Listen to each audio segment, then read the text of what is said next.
28 de fevereiro de 2026. Hoje é o último dia de fevereiro e nós vamos fazer a leitura dos últimos capítulos de Provérbios. Nós vamos ler dois capítulos hoje. Vamos ler o capítulo 30 e o capítulo 31. Se você não acompanhou os vídeos anteriores, o livro de Provérbios, ele é um livro que traz palavras de sabedoria para a tomada de decisões mais sábias, mais inteligentes, mais prudentes em todas as áreas da nossa vida. Foi escrito pelo rei Salomão e nós podemos fazer a leitura de Provérbios muito facilmente, lendo um capítulo por dia, e você consegue terminar ele todos os meses. E fazendo isso, de você ler todos os meses e colocando em prática, procurando melhorar um pouco aqui, um pouco ali, cada dia que você lê um capítulo, você, depois de 2 anos fazendo isso todos os meses, já começa a tomar decisões mais inteligentes. E se você fizer isso 5 anos seguidos, você constrói uma rotina, hábitos que vão fazendo com que você prospere cada vez mais e mais.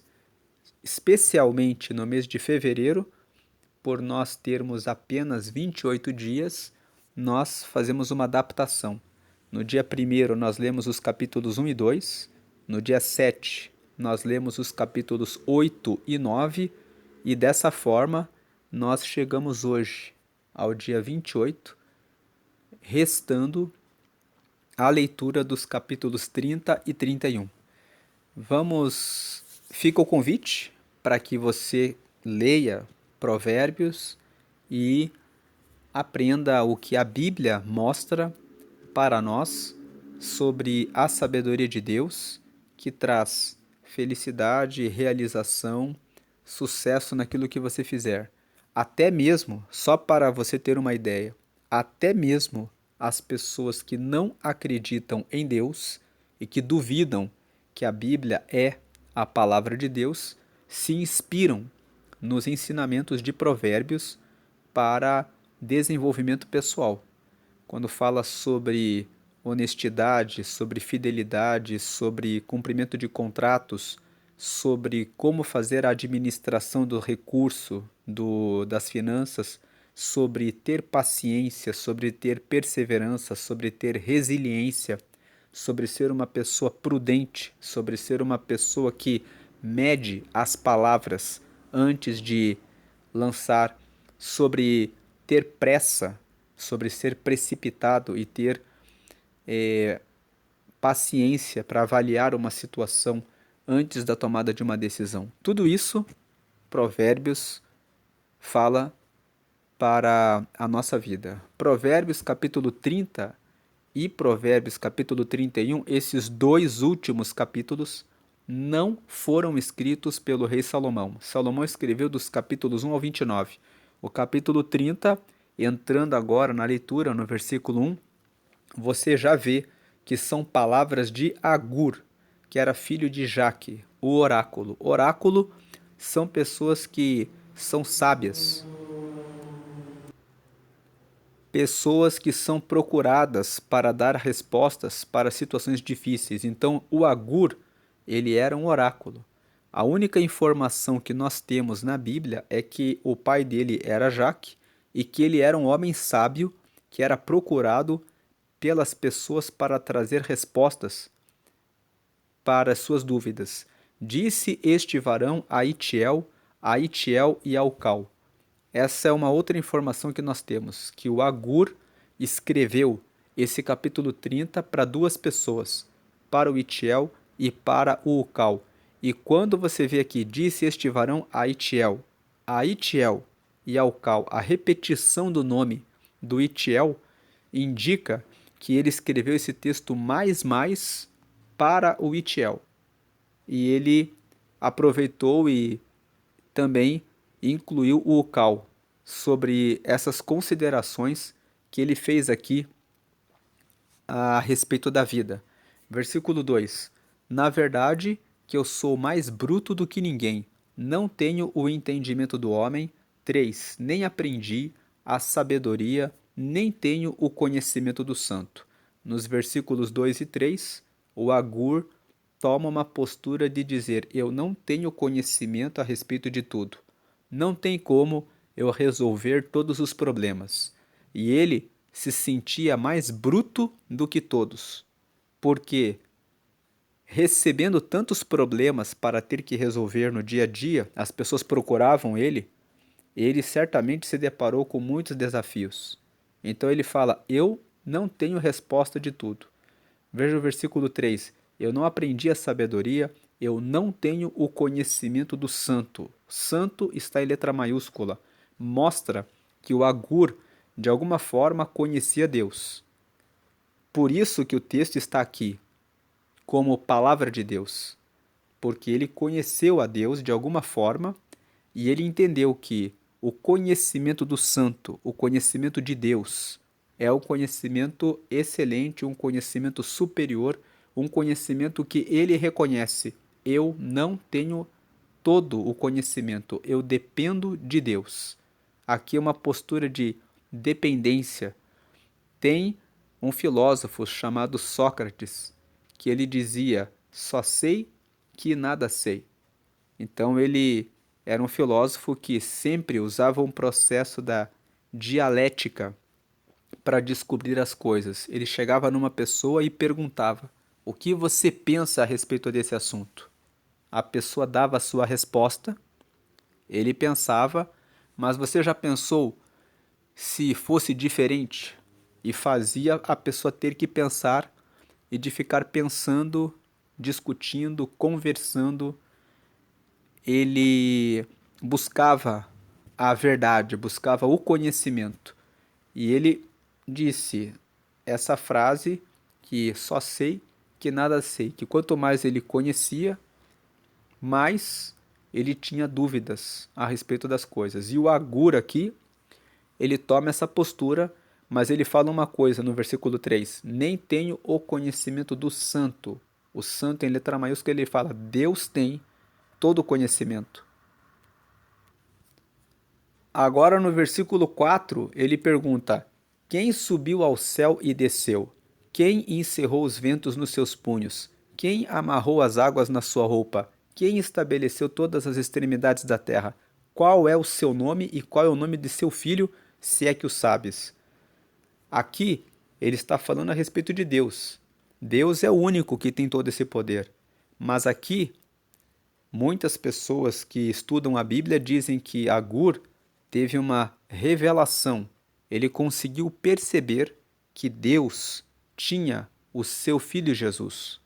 Quando ele escreveu esse texto de Provérbios, ele escreveu esse texto na antiguidade, muito antes de Jesus ser concebido no ventre de Maria pela ação do Espírito Santo. Mas ele fazendo perguntas: quem subiu ao céu e desceu? Hoje nós temos o Novo Testamento, hoje nós temos a revelação de Jesus, que ele nasceu de uma virgem, concebido pelo mover do Espírito Santo, que ele é o Filho de Deus, que ele já morava nos céus e ele desceu na terra e ele voltou para os céus e ele está lá. Então hoje nós poderíamos responder ao Agur: quem subiu ao céu e desceu? Nós diríamos: Jesus, ele desceu e ele subiu. A segunda pergunta: quem encerrou os ventos nos seus punhos? Em Mateus, no capítulo 8, a Bíblia fala que Jesus estava com os discípulos no barco e de repente veio uma grande tempestade. E Jesus disse: aquieta-te, vento, e acalma-te, mar. Então aqui, quem encerrou os ventos nos seus punhos? Poderíamos responder para Agur: Jesus. Aí a terceira pergunta: quem amarrou as águas na sua roupa? Jesus não amarrou as águas na roupa dele, mas Jesus andou sobre as águas. Então nós poderíamos dizer: Jesus tem o controle sobre os mares. Aí a outra pergunta: quem estabeleceu todas as extremidades da terra? Indo para Gênesis, você vê que está escrito que no versículo 1 do capítulo 1, no princípio criou Deus os céus e a terra. Então foi Deus que criou a terra. Então o norte, o sul, o leste e o oeste foram criados por Deus. A próxima pergunta: qual é o seu nome? O nome dele é Deus. E qual é o nome de seu filho? Se é que o sabes. No caso, o nome é Jesus. Hoje, nós, olhando esse texto, considerando a Bíblia como a revelação de Deus, poderíamos dar as respostas. Mas como que Agur conseguiu lá, antes de se pensar a respeito de Jesus, que o Santo Deus teria um filho? Então aqui está uma indicação de que foi o Espírito Santo que trouxe essa revelação para Agur, para que ficasse anotada na palavra que Deus tem o controle a respeito de tudo e já sabia que no futuro enviaria o seu filho. E para os profetas do Antigo Testamento, o profeta Isaías, principalmente, é um profeta que teve várias revelações a respeito do Messias, a respeito de Jesus. Então aqui em Provérbios, no capítulo 30, nós vemos que Agur, ele teve essa visão. Agora o versículo 5. Toda a palavra de Deus é pura, escudo é para os que confiam nele. Versículo 6. Nada acrescentes às suas palavras, para que não te repreenda e sejas achado mentiroso. A palavra de Deus é pura. Toda a palavra de Deus é pura. Escudo é para os que confiam nele. Se você medita na palavra de Deus, no momento das dificuldades, das tribulações, você pode usá-la como seu escudo. Se você está passando por uma crise, seja em qualquer área que for da sua vida, o Salmo 23 diz: o Senhor é o meu pastor, nada me faltará.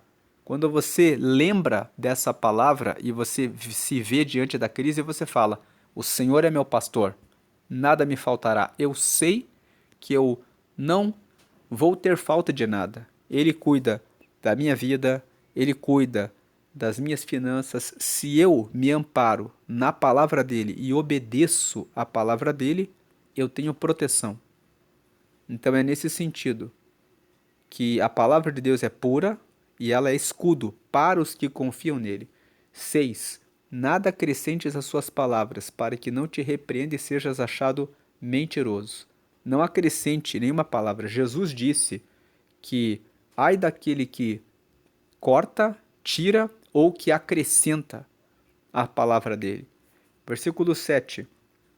Duas coisas te pedi. Então aqui, o versículo 5 e 6, eles estão aqui para reforçar.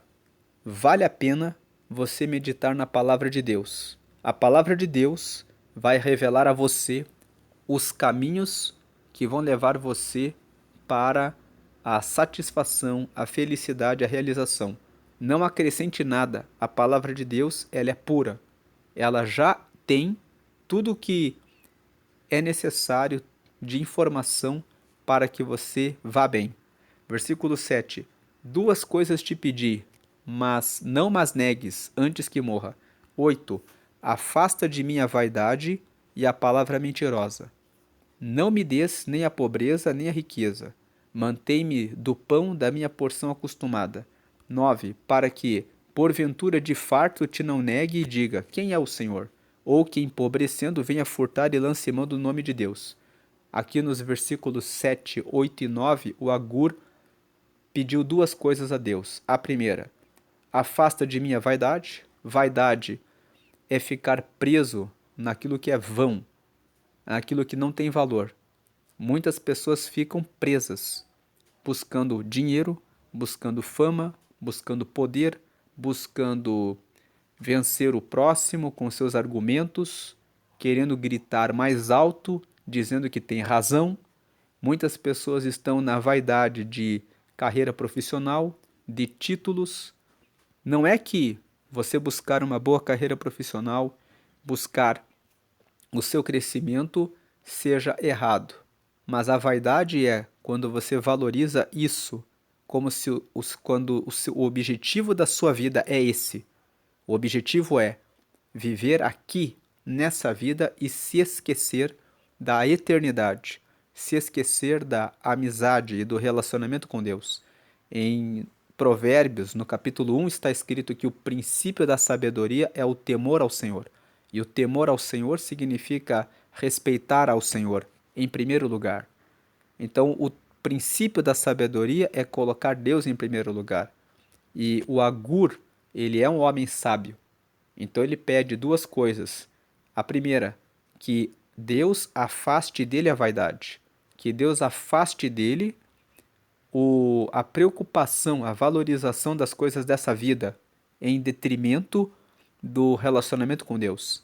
E a palavra mentirosa. Então, como ele é um oráculo, ele era procurado para dar respostas para as pessoas, ele se preocupa em dizer a verdade. E ele pede: afasta de mim a vaidade e a mentira. Não me deixa mentir, não me deixa ficar sobrecarregado de preocupações com coisas dessa vida que não têm valor eterno. A eternidade é o valor maior. E a segunda coisa que ele pediu: não me dê nem a riqueza nem a pobreza, mas me mantenha no pão da porção acostumada, para que, porventura de farto, te não negue e diga: quem é o Senhor? Muitas pessoas que são ricas dizem: quem é Deus? Deus existe? Porque elas estão confiadas na sua riqueza. E outras pessoas de pobres que são, lançam mão do furto. Então ele fala: não me deixe cair nessa situação, para que eu não tome nenhuma decisão errada. É uma oração que Agur fez para a realidade dele. Essa questão de pobreza e de riqueza é uma questão individual, é uma questão muito particular. Eu conheci uma missionária que dizia que ela era fiel a Deus em razão das suas dificuldades. E uma vez nós estávamos orando e conversando a respeito desse assunto. E ela reconheceu. Ela disse assim: se eu fosse rica, eu jamais estaria dentro de uma igreja. Então eu peço a Deus que Deus me mantenha nessa condição de dependência, porque essa dependência me faz ver a cada momento em que eu preciso de alguma coisa que Deus prepara alguém e me socorre, e eu consigo continuar tendo essa confiança, porque eu já tive muitas experiências com Deus de depender de Deus, não ter ninguém e perceber claramente que foi Deus que deu aquela resposta naquele momento. Então, essa é uma questão dela, é uma questão individual dela. Mas eu também já conheci pessoas que têm muitos recursos, têm muita condição e que dizem: eu gosto de ter condição, porque quando tem tragédia, essa pessoa muito rica, quando teve um desastre numa cidade, ela sozinha, essa pessoa, conseguiu comprar muita água, vários e vários galões de água, colocar num caminhão e mandar entregar lá. E essa pessoa tem muita riqueza e ela falou assim: eu gosto de ser uma pessoa rica, porque na hora que acontece uma tragédia eu sei que eu posso ser um instrumento de Deus para alcançar pessoas. No caso do Agur, ele falou: eu não consigo, se eu for muito rico, eu posso dizer quem é Deus, mas se eu for muito pobre, eu posso furtar. Então, eu peço que o Senhor me dê a porção acostumada. Essa é uma questão individual. Quando nós lemos esse texto, precisamos pensar: às vezes Deus não pode dar riquezas a mais para um ou para um filho, para uma filha dele, porque isso seria um motivo da pessoa se desviar, da pessoa não ter condição emocional, estrutura para manter a sua fidelidade a Deus. Outras vezes Deus lança a provação para que a pessoa dependa mais de Deus. Agora o versículo 10. Não calunies o servo diante de seu senhor, para que te não amaldiçoe e fiques culpado. O versículo 10 está dizendo: para que você vai falar uma mentira a respeito de alguém? Para o seu patrão. você falando uma mentira, porque a calúnia é quando eu digo que uma pessoa fez uma coisa errada que a pessoa não fez. Isso é calúnia, e eu sei que a pessoa não fez. Então não calunize o servo diante de seu senhor. Para que você vai prejudicar alguém? Para que não te amaldiçoe e fiques culpado. A pessoa vai amaldiçoar e você vai ter culpa. Então, por você ter culpa, você vai receber o pagamento daquilo que você fez. Agora, do versículo 11 até o versículo 14, o Agur fala a respeito das pessoas que vivem na terra, de pessoas, de tipos de pessoas que fazem o mal e que existem na terra. Veja o versículo 11. Há uma geração que amaldiçoa seu pai e que não bendiz a sua mãe. Ele está dizendo, existem pessoas que não honram os pais. Quando você vê uma notícia dizendo que os filhos estavam agredindo os pais, colocaram os pais num asilo, fizeram coisas horríveis, apesar da bondade dos pais, não fique impressionado. O Agur está dizendo, isso existe. Versículo 12. Há uma geração que é pura aos seus olhos e que nunca foi lavada da sua imundícia.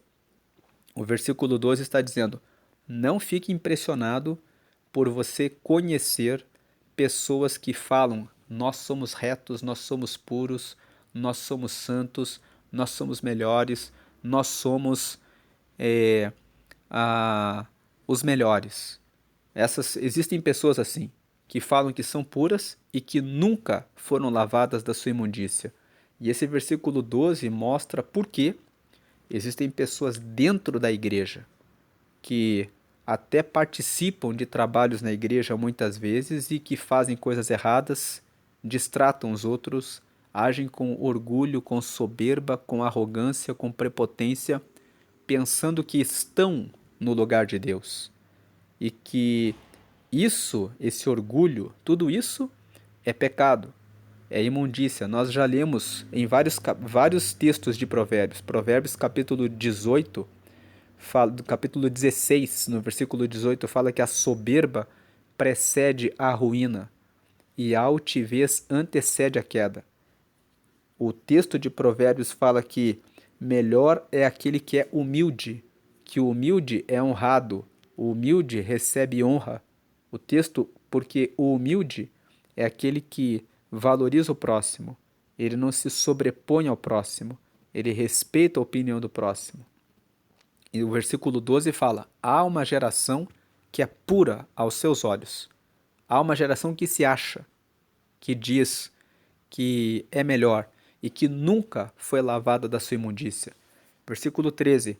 Há uma geração cujos olhos são altivos e cujas pálpebras são levantadas para cima. Ele está falando aqui de que existem pessoas arrogantes, prepotentes, orgulhosas. Não se impressione se você conhece pessoas que olham as outras de cima a baixo para ver a roupa que estão usando, para ver o carro que a pessoa tem, para ver o bairro que a pessoa mora. Porque existem essas pessoas. Agora o versículo 14, há uma geração cujos dentes são espadas e cujos queixais são facas, para consumirem na terra os aflitos e os necessitados entre os homens. O versículo 14 está dizendo que existem pessoas que usam o poder da palavra para a destruição do próximo. Quando eles abrem a boca, os dentes são como espadas, o queixo é como faca. E eles estão usando as palavras para consumir os aflitos, os necessitados.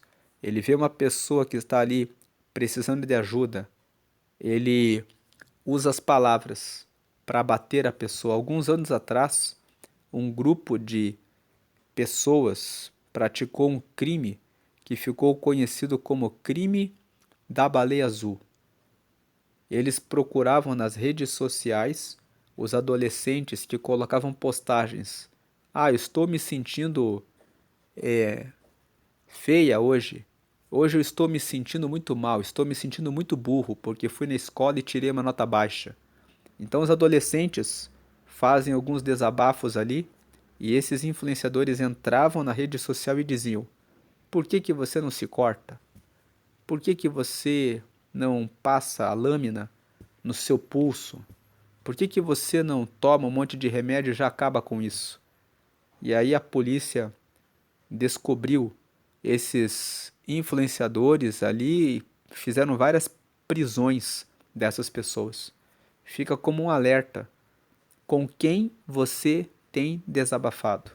Você pode falar coisas da sua vida particular, pessoal, e a pessoa pode ser uma dessas pessoas dessa geração. Ela vai pegar as informações que você deu para ela, vai compartilhar com outras pessoas, e essas pessoas vão aproveitar um dia que você estiver frágil emocionalmente e vão dizer: se mata. É terrível você pensar que existem pessoas que fazem isso, mas existem pessoas que são cruéis, pessoas que não têm compromisso do amor e do respeito ao próximo. E o versículo 14 está dizendo: existem pessoas assim. Preste atenção, porque se você entregar a sua vida na mão dessas pessoas, elas podem arruinar você.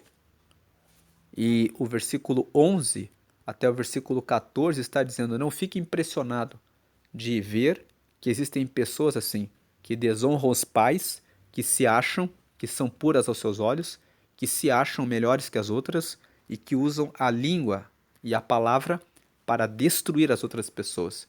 Existe um perigo quando você vive na terra. Você precisa se cercar de pessoas que têm o temor ao Senhor, de pessoas que têm compromisso com Deus. Se você vê que a pessoa, sempre que alguém está passando por uma dificuldade, ela faz uma piadinha, ela faz um comentário ácido, aquele comentário que ao invés de elevar a pessoa, levantar a pessoa, ajudar a pessoa, diminui e destrói o próximo, mantenha a distância dessa pessoa.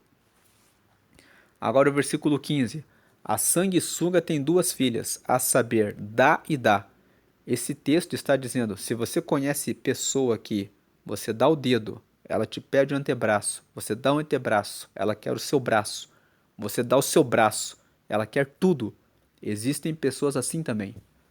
Então, preste atenção se a pessoa vive o tempo todo pedindo. Essas pessoas você tem que tirar de perto de você, porque ela não é uma pessoa que quer crescer, ela é uma pessoa que quer se escorar em você e ela vai ficar sugando você. E existem pessoas que são assim. E aí, a segunda parte do versículo 15. Estas três coisas nunca se fartam e quatro nunca dizem basta. Quando você vê esse texto, três coisas nunca se fartam e quatro nunca dizem basta, 3 mais 4 somam 7. E quando você vê o número 7 na Bíblia, o número 7 significa o que é completo, o que é perfeito. Então, é como se o texto estivesse dizendo assim: estas três coisas nunca se fartam e quatro nunca dizem basta. Ele está dizendo assim: tem coisas na vida que nunca falam basta. É isso que a ideia aqui é essa. Quais são essas coisas? Versículo 16. A sepultura sempre tem lugar para alguém morrer. Se você não prestar atenção e não cuidar bem da sua vida, você pode ir para a sepultura. 2. A madre estéril. Se uma madre é estéril, por mais que sejam lançadas sementes, nunca vai gerar algum, algum feto.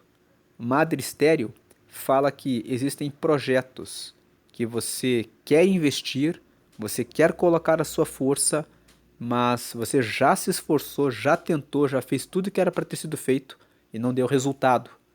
Então, você precisa estar atento sobre a madre estéril, a terra que não se farta de água. É a mesma ideia, você joga água, mas a terra está sempre pronta para mais. E o fogo, que nunca diz basta. O resumo aqui da ideia é: tem coisas que não vale a pena o seu esforço. Tem coisas que você precisa repensar. E você precisa ver se vale a pena manter uma sociedade com alguém. De repente aquela pessoa não é tão dedicada, não é tão esforçada, não está tão empenhada no seu projeto como você está. para montar esse negócio. Então é madre estéril. De repente você planta, planta, planta, semente, semente, semente, a terra não dá.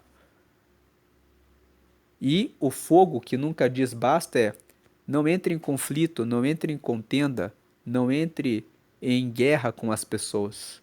Você acende um fogo, abre uma discussão e aí você não consegue mais ter o controle a respeito daquele negócio. E cuide bem da sua vida, porque se você não cuidar bem da sua vida, a sepultura sempre tem lugar para mais uma pessoa. Uma decisão errada. Em Provérbios, no capítulo 6, na parte final, fala: não se envolva no adultério. Aquele que adultera com uma mulher é falto de juízo, é falto de entendimento. Porque no dia da vingança, o marido não receberá nenhum presente. Então, preste atenção naquilo que você faz. O que o versículo 15, segunda parte, com o versículo 16 estão dizendo é: tem coisas que você deve prestar atenção. Agora o versículo 17. Os olhos que zombam do pai ou desprezam a obediência da mãe, corvos do ribeiro os arrancarão, e os pintãos da águia os comerão. Os corvos, e aqui fala sobre pessoas de má índole. Então, os olhos que zombam do pai ou desprezam a obediência da mãe, quem faz isso, quem desonra os pais, vai se deparar com pessoas que são como corvos do ribeiro, que vão arrancar os seus olhos, vão perder a visão do caminho certo, porque os pais são aqueles que querem trazer o melhor para os seus filhos. Quem não escuta para pensar a respeito dos conselhos dos pais, terá os seus olhos arrancados, e os pintãos da águia os comerão, ou seja, ficarão cegos, sem visão para a tomada de boas decisões. Escute o que o seu pai e o que a sua mãe fala. Se você não tem pai ou mãe, mas você foi adotado ou adotada, ou se você foi criado pelos seus tios ou pelos seus avós, os pais aqui são as pessoas que cuidaram de você. Às vezes, um professor que você conheceu na escola, ou de repente um empregador, acabou assumindo esse papel. Mas preste atenção nas pessoas que gostam de você. Se elas estão te dando um conselho, escute, considere, avalie. Versículo 18. Há 3 coisas que me maravilham e a quarta não a conheço. Aqui é mais essa ideia. 3 coisas que me maravilham, ou seja, me deixam impressionado. E 4, a quarta que eu não conheço, ou seja, são coisas que me deixam impressionado. Existem coisas que realmente nos impressionam. É isso que ele está dizendo.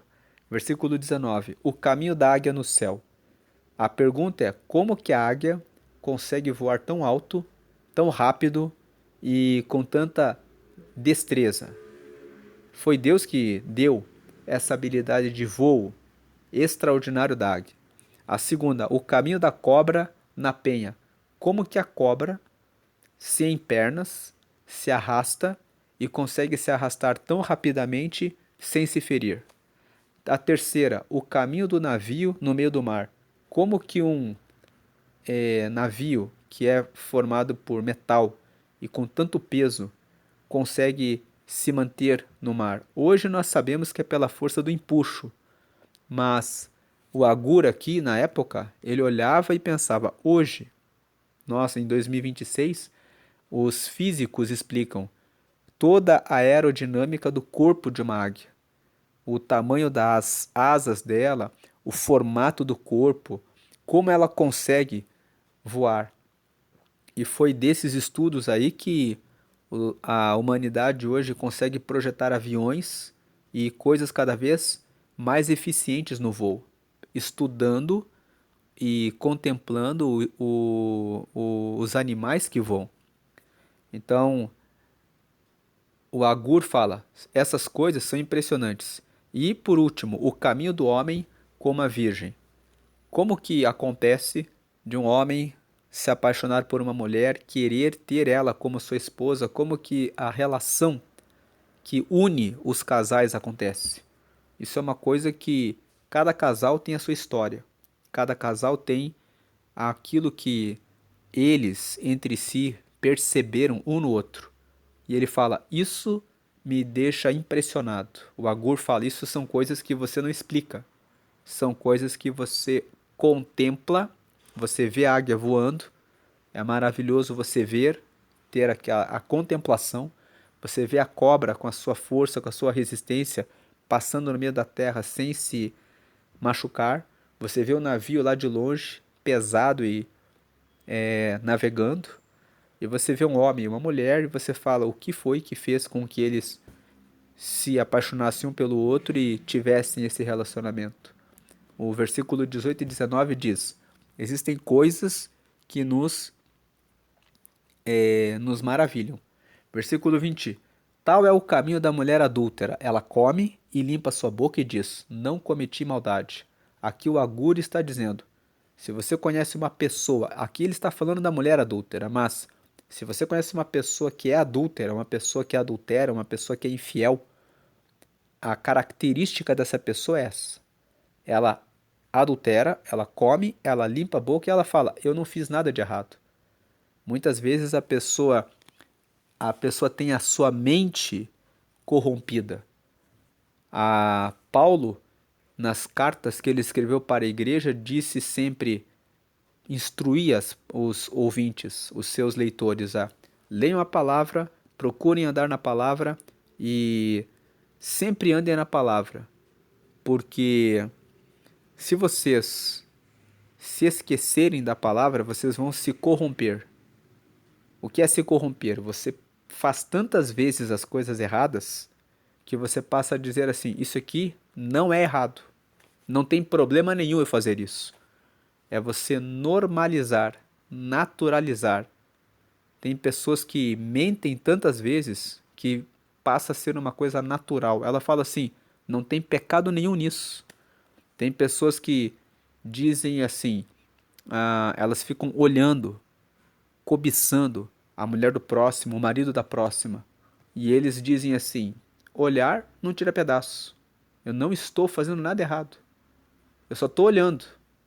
Mas Jesus disse que se você olha com cobiça, você já cometeu o adultério, porque aquilo passou no seu pensamento.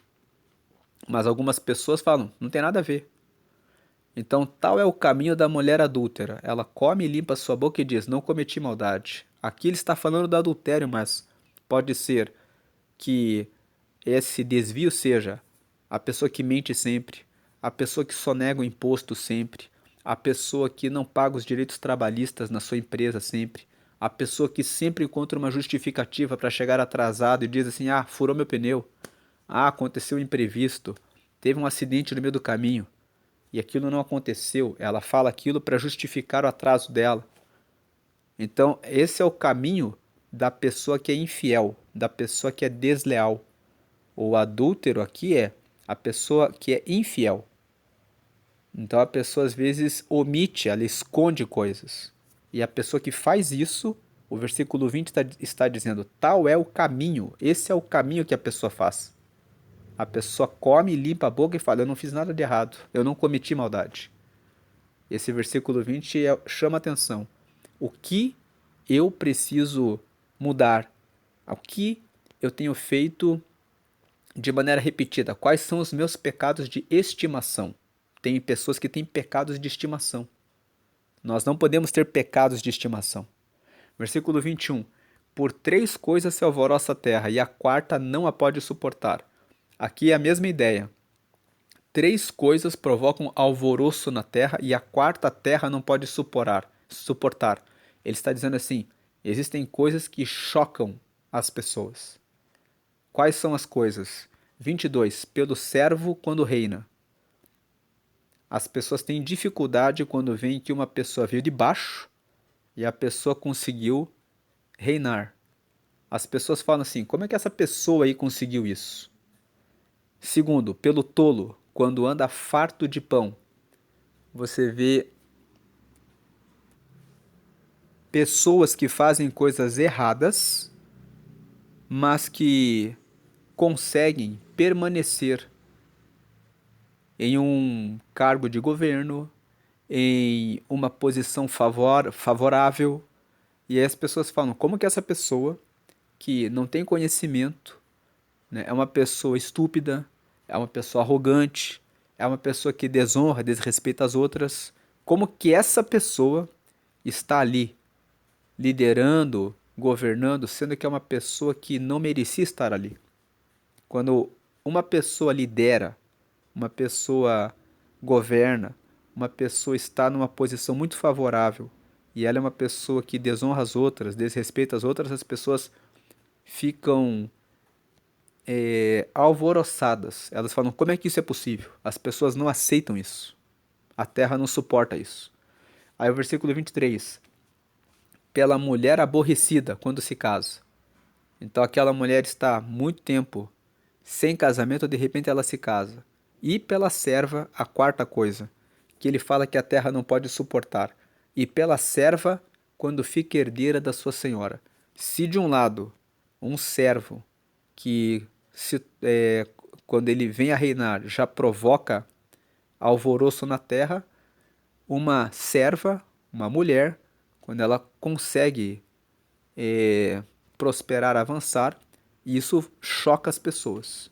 Então, o versículo 21, 22 e 23 está dizendo assim: tem coisas que alvoroçam a terra. Agora, o versículo 24. Estas quatro coisas são das mais pequenas da terra, mas sábias, bem providas de sabedoria. 25. As formigas são um povo impotente, todavia no verão prepara sua comida. 26. Os coelhos são um povo débil e contudo faz a sua casa nas rochas. 27. Os gafanhotos não têm rei e contudo todos saem em bandos e se repartem. E 28. A aranha que se apanha com as mãos está nos passos dos reis. Então aqui, no versículo 24 até o versículo 28, a Bíblia está dizendo: preste atenção em animais pequenos, mas que têm muito para nos ensinar. Primeiro, 25. As formigas são um povo impotente, todavia no verão prepara sua comida. As formigas são pequenas, mas elas aproveitam o verão. Elas aproveitam as boas fases da vida.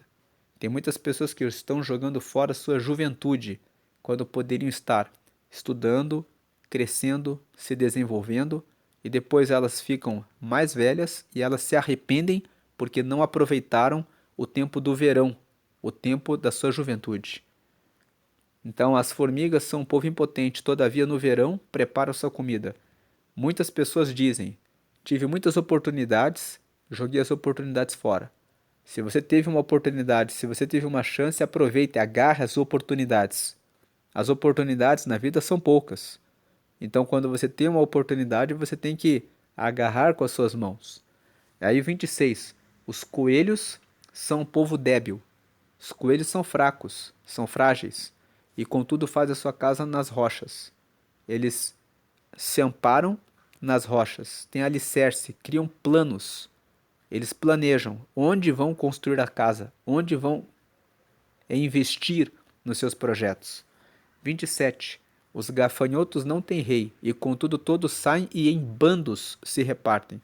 O 27 fala que os gafanhotos não têm rei, mas eles estabelecem relacionamento com os outros. Em conjunto, eles conseguem muitas coisas. Tem muitas pessoas que andam sozinhas e querendo realizar grandes projetos, mas quando você está sozinho, quando você está sozinha, é mais difícil. Nós já lemos Provérbios 18. Provérbios 18 fala que aquele que se insurge, que busca apenas o seu próprio interesse, é contra a verdadeira sabedoria. Porque a sabedoria está nos relacionamentos. Nos relacionamentos você encontra força, apoio, amparo. Quando você cai, você encontra alguém que pode ajudar você a se levantar. Então, Provérbios aqui fala: preste atenção no poder dos relacionamentos, das amizades. Provérbios 17 fala em todo. Provérbios 17, capítulo 17, versículo 17 diz assim: em todo tempo ama o amigo, e na hora da angústia nasce um irmão. Então ele está dizendo: em todo tempo ame os seus amigos, porque na hora da angústia o amigo se tornará como um irmão. Você precisa de relacionamentos. E o 28, a aranha que se apanha com as mãos e está nos passos dos reis. O 28 está dizendo, a aranha, ela é frágil, mas ela pode escolher o ambiente em que ela está. Você encontra aranha nos palácios dos reis. Não importa se qual a sua condição, de onde você vem, você pode escolher o ambiente que você frequenta. Ou você vai buscar um ambiente com pessoas que são como os reis aqui são as pessoas que governam. Para a interpretação e aplicação prática em nossa vida, os reis são as pessoas que planejam, que pensam, que procuram seu crescimento, seu desenvolvimento, que procuram tomar boas decisões, que procuram sempre expandir o seu reinado, a sua vida, os seus projetos. Então aqui a aranha que se apanha com as mãos e está nos passos dos reis, fala a pessoa que, apesar das suas limitações, apesar das suas fragilidades, ela se posiciona como no lugar dos reis. Ela se posiciona em bons lugares. Você escolhe o ambiente que você frequenta. E o ambiente, o meio que você frequenta, tem muito poder e exerce muita influência sobre a sua vida. Se você escolher andar num ambiente onde existem pessoas que só bebem, usam drogas, fazem coisas erradas, você vai aprender com essas pessoas que estão desperdiçando e jogando fora a sua vida. Mas, por mais frágil que você seja, como uma aranha que seja, você pode escolher andar com as pessoas que estudam, procuram conhecimento, procuram investir, procuram aprender, procuram crescer, e aí você vai ser uma pessoa que vai ter esse ambiente reinante e vai poder também governar a sua vida. Então aqui o versículo 25, 24 até o 28 estão falando, preste atenção na natureza. Que se você prestar atenção nas formigas, se você prestar atenção nos coelhos, nos gafanhotos e nas aranhas, você pode ter lições práticas na sua vida. Agora o 29. Há três que têm um bom andar, e o quarto passeia muito bem. Então aqui mais uma vez a ideia de 3 e 4. Está dizendo aqui, tem animais que você olha na natureza que nos impressionam.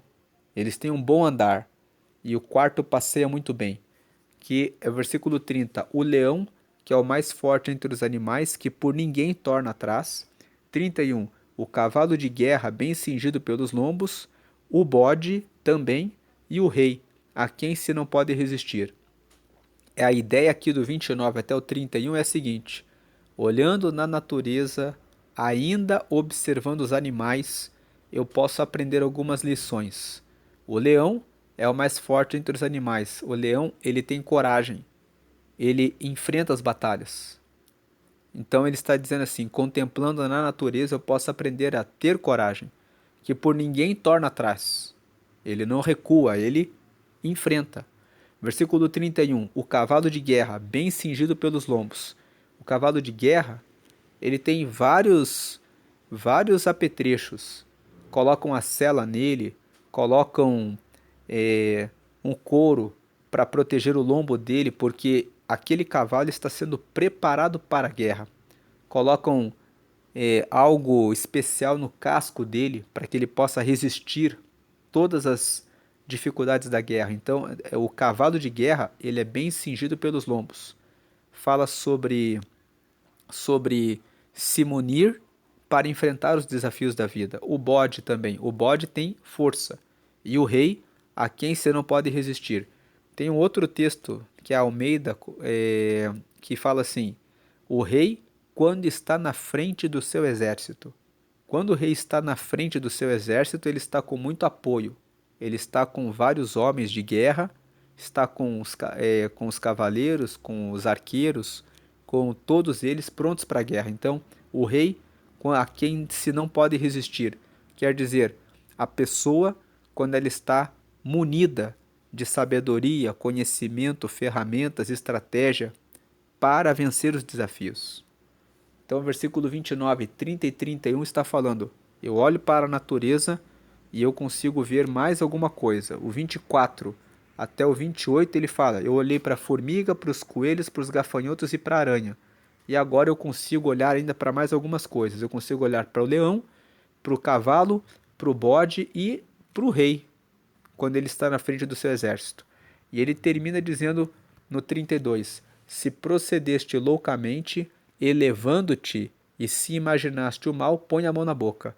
33: porque o espremer do leite produz manteiga, e o espremer do nariz produz sangue, e o espremer da ira produz contenda. O 32 e o 33 estão dizendo da lei da semeadura. Se você procedeu de maneira louca, elevando-te, ou seja, considerando-se maior do que os outros, sendo arrogante, prepotente, orgulhoso, ou se você imaginou o mal, ou se você pensou em fazer alguma coisa errada, pensou, põe a mão na boca, não fale, não vá adiante, não faça. 33. Porque o espremer do leite produz manteiga, e o espremer do nariz produz sangue, e o espremer da ira produz contenda. Em outras palavras, se você espreme o leite, você tem algo bom. Se você espreme alguma coisa boa de você, você vai conseguir algo bom.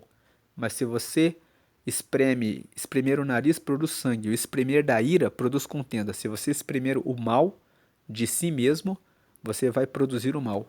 Então, preste atenção no que você faz. Preste atenção nos seus pensamentos e antes de abrir a boca para dizer que vai fazer alguma coisa, avalie se é bom ou se é mal, sabendo que se você fizer o bem, você vai ter o bem. O leite vai produzir a manteiga. Mas se você fizer o mal, você vai colher o mal. Espremer o nariz vai produzir o sangue e dar vazão para a ira vai produzir a contenda. Agora vamos ler Provérbios capítulo 31 e vamos terminar essa leitura do livro de Provérbios.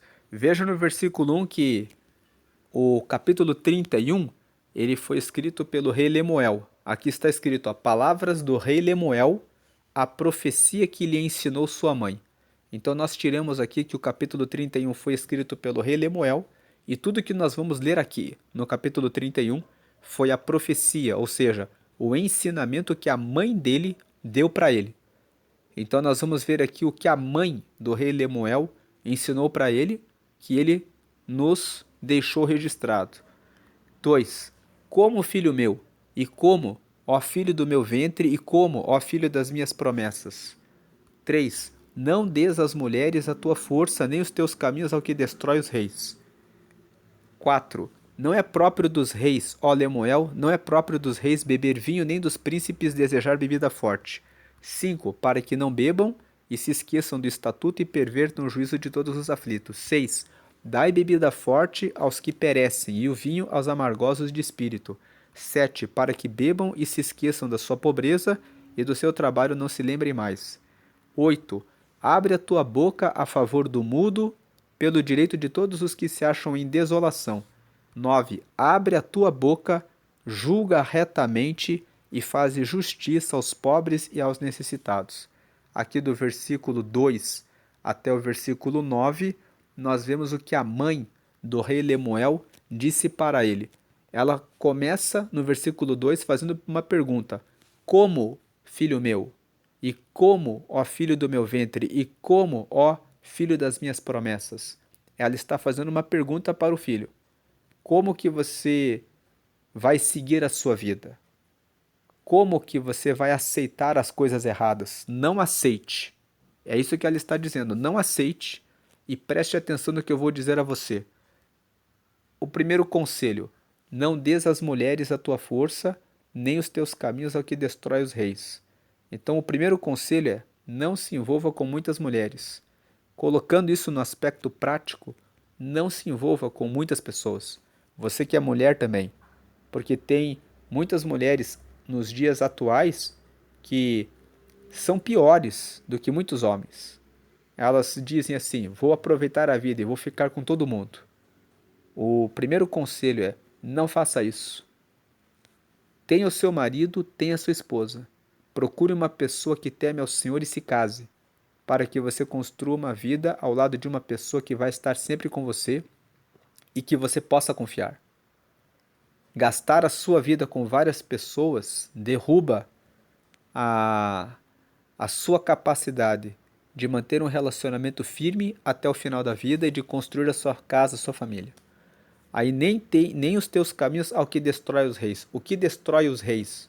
Vamos pensar aqui que os reis são as pessoas que reinam, que tomam as suas decisões. Ela está dizendo, não entregue os seus caminhos ao que destrói os reis. Aí no versículo 4, ela vai explicar o que é que destrói os reis, que é a bebida. Ela diz no versículo 4, não é próprio dos reis, ó Lemuel, não é próprio dos reis beber vinho, nem dos príncipes desejar bebida forte. Ela é a mãe de um rei. Está dizendo, não beba. Versículo 5, para que não bebam e se esqueçam do estatuto. Se você beber, você vai esquecer da lei. No nosso caso aqui, que buscamos a Deus, se você beber, você vai esquecer dos mandamentos do Senhor. Lá em Provérbios, no capítulo 20, nós lemos que o vinho ele é perturbador. E no capítulo 23, na parte final, está escrito que aquele que bebe acaba vendo o que não existe, acaba tropeçando e se machucando e se ferindo, e depois a pessoa pensa, quem que me bateu? Como que eu caí aqui?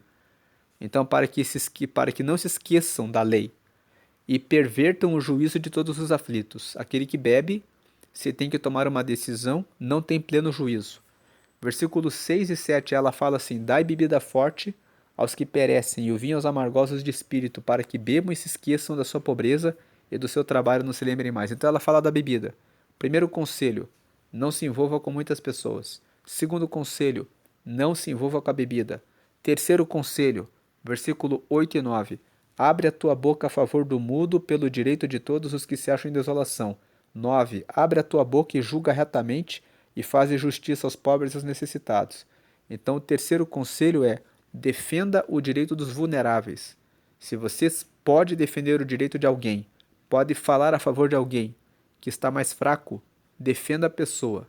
E o quarto conselho, se você está numa posição de julgamento, você é o líder, você é o chefe, você é o dono da empresa, você é o professor, você é o pastor, você tem que julgar as pessoas de forma correta. Julgue os pobres e os necessitados de forma correta.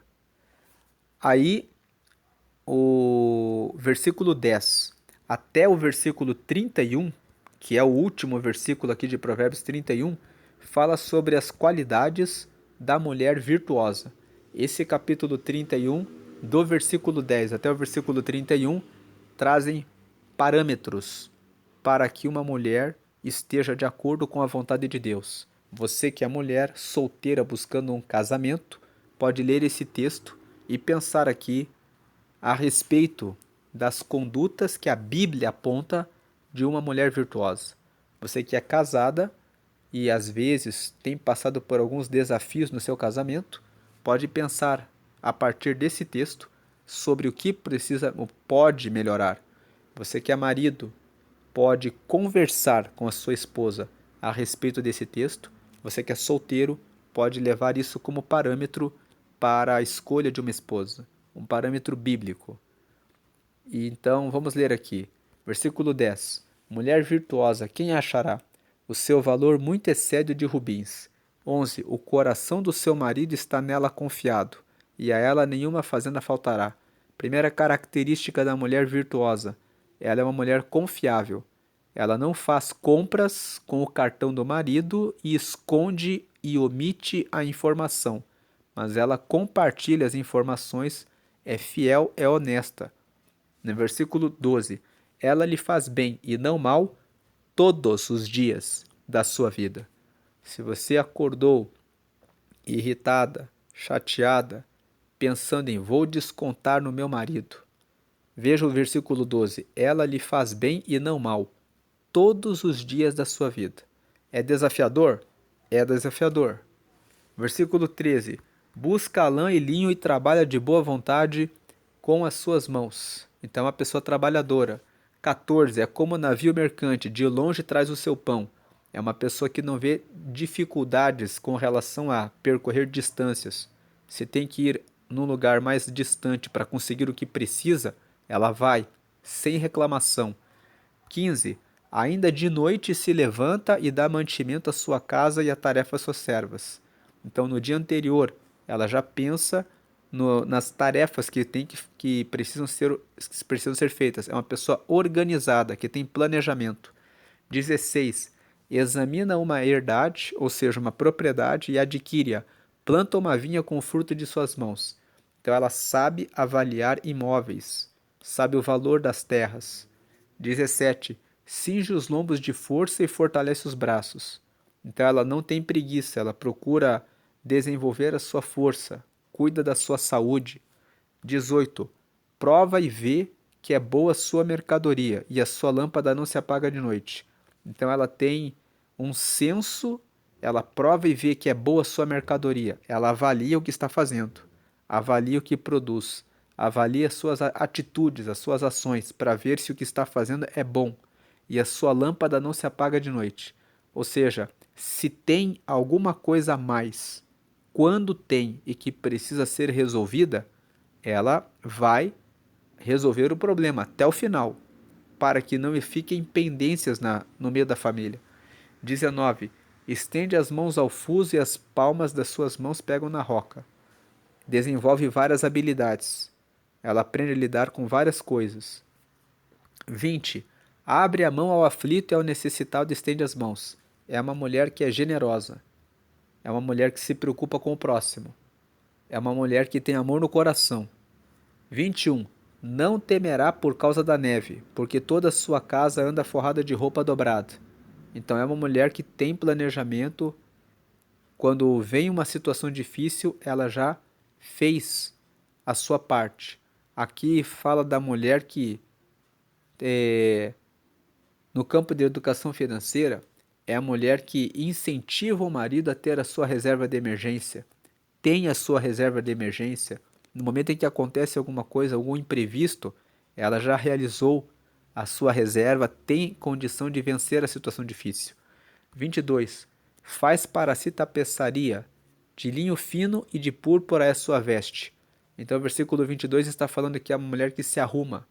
De linho fino e de púrpura é sua veste. É a mulher que não relaxa com relação aos cuidados com a sua aparência, com o seu cabelo, com as roupas que ela veste, como ela se porta. 23. Conhece-se o seu marido nas portas, quando se assenta com os anciãos da terra. Quer dizer, as pessoas que forem falar com esse marido dela vão perceber nele, nas roupas, em como ele está, que ele está sendo, tem uma boa esposa. Versículo 24. Faz panos de linho fino e vende-os e dá cinto aos mercadores. O 24 fala que a mulher virtuosa é uma mulher empreendedora. Ela faz panos de linho fino e vende e dá cinto aos mercadores. 25. A força e a glória são as suas vestes, e ri-se do dia futuro. Quer dizer, ela não se preocupa com o futuro. 26. Abre a boca com sabedoria, e a lei da beneficência está na sua língua. 27. Olha pelo governo de sua casa e não come o pão da preguiça. 28. Levantam-se os seus filhos e chamam-na bem-aventurada, como também seu marido que a louva dizendo. 29. Muitas filhas agiram virtuosamente, mas tu a todas és superior. Em outras palavras, o marido e os filhos reconhecem todo o esforço dela, o seu trabalho. E aqui fica uma atenção para os maridos e os filhos, que muitas vezes não honram e não reconhecem o trabalho da mulher, da mãe, da irmã.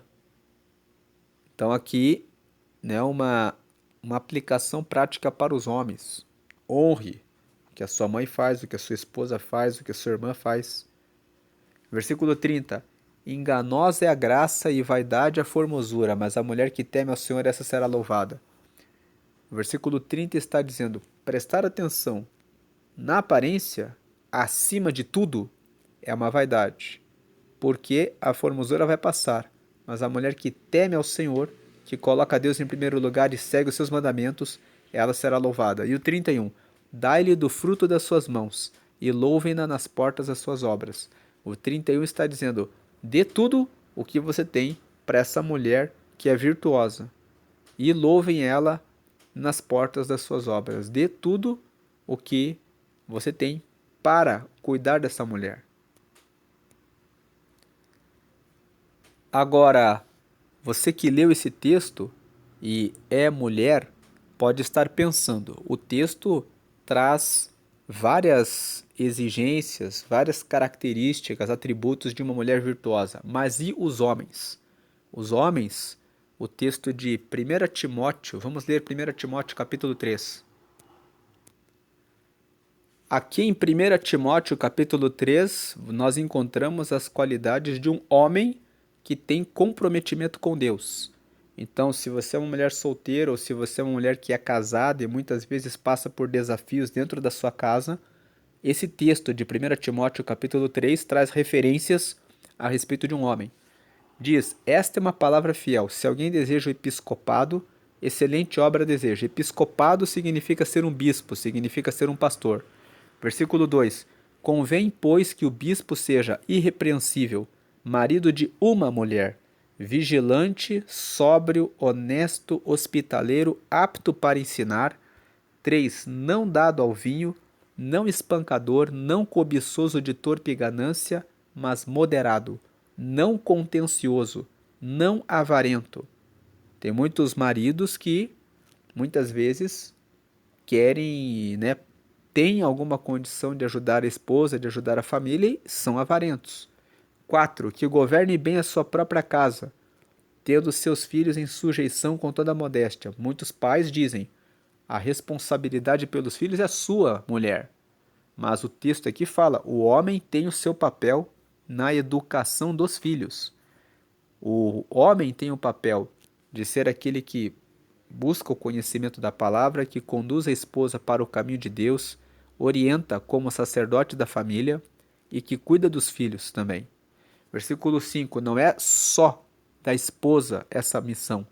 5. Porque se alguém não sabe governar a sua própria casa, terá cuidado da igreja de Deus.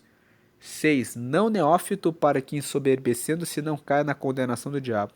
O versículo 6 fala sobre orgulho, que não caia no orgulho. 7. Convém também que tenha bom testemunho dos que estão de fora, para que não caia em afronta e no laço do diabo. Então, que tenha exemplo. Aqui do versículo 1 ao 7, então nós temos aqui as características.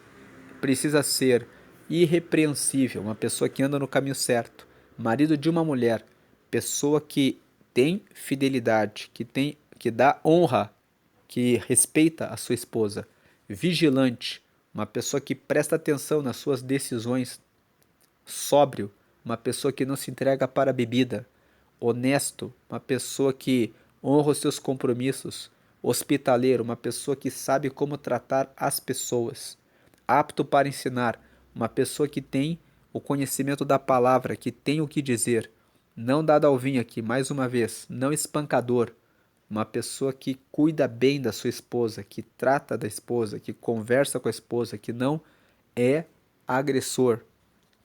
E aqui não cobiçoso de torpe ganância. Uma pessoa que tem muita ganância, ela pode se dedicar demais à busca pelo trabalho, pela riqueza, pela carreira e esquecer o tempo que deve dar para a esposa e para os filhos. Mas moderado, ou seja, equilibrado, não contencioso, que não entre em conflito, não avarento, que governe bem a sua casa, tenha os filhos em sujeição, que não seja neófito, ou seja, uma pessoa inexperiente, uma pessoa que se deixa levar pelo orgulho e que tenha bom testemunho. Então aqui o texto de 1 Timóteo capítulo 3 traz alguns parâmetros a respeito do marido, a respeito do homem, que você que é solteira deve observar, você que é solteiro também deve ver como uma referência para o seu crescimento no relacionamento com Deus. Você que é casado também precisa avaliar e você que é casada pode usar esse texto para conversar com o seu marido. Então esses dois textos, Provérbios 31 e 1 Timóteo capítulo 3, que alinham a esposa e o marido. Ainda temos o texto de 1 Pedro, capítulo 3. Pedro também falou sobre essa questão de marido e mulher. Vamos ler do versículo 1 ao 7. Semelhantemente vós, mulheres, sede sujeitas ao vosso próprio marido, para que também, se algum não obedece à palavra, pelo procedimento de sua mulher, seja ganho sem palavra, Mais uma recomendação para as mulheres que são casadas com homens que não são cristãos. Muitas vezes o seu testemunho, a forma como você se porta, ganha o seu marido.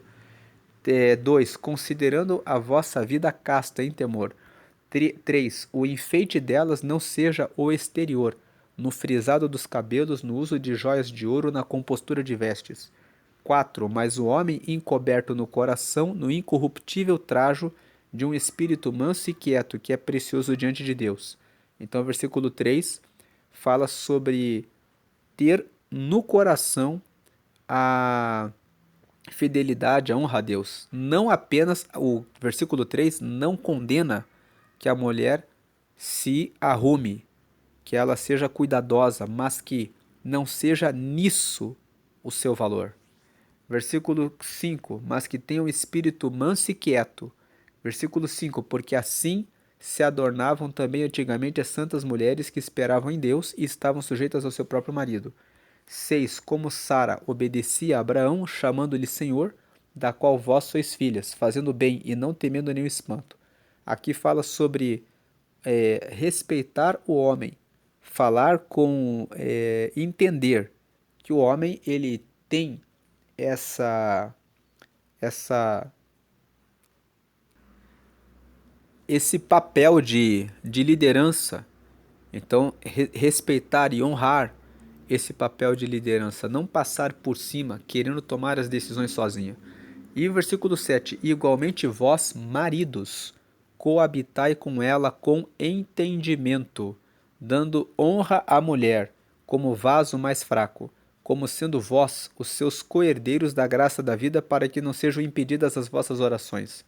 Então Pedro fala das mulheres honrarem os seus maridos e dos maridos coabitarem com as suas mulheres com entendimento, dando honra à mulher como vaso mais fraco, cuidando da sua esposa. E encerrando aqui essa meditação, Efésios capítulo 5, no versículo 25, nós vemos aqui: Vós, maridos, amai vossa mulher, como também Cristo amou a igreja e a si mesmo se entregou por ela. 26. Para a santificar, purificando-a com a lavagem da água pela palavra. 27. Para a apresentar a si mesmo igreja gloriosa, sem mácula, nem ruga, nem coisa semelhante, mas santa e irrepreensível. Ele está dizendo assim: o marido deve cuidar da sua esposa como Cristo cuidou da igreja. Cristo deu a vida pela igreja, para santificar a igreja, purificar a igreja e apresentar a igreja para Deus.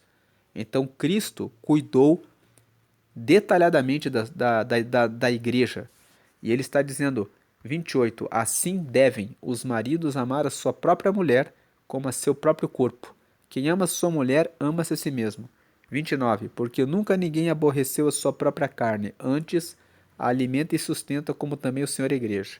30, porque somos membros do seu corpo. 31, por isso deixará o homem a seu pai e sua mãe, se unirá à sua mulher, e serão dois numa carne. Então você que é marido, você é uma só carne com a sua esposa. E então ele está dizendo no versículo 32, grande é este mistério, digo, porém, a respeito de Cristo e da igreja. Paulo aqui está dizendo, é um mistério muito grande, como Cristo amou a igreja. E o versículo 33, assim também vós, cada um em particular, ame a sua própria mulher como a si mesmo, e a mulher reverencie o marido.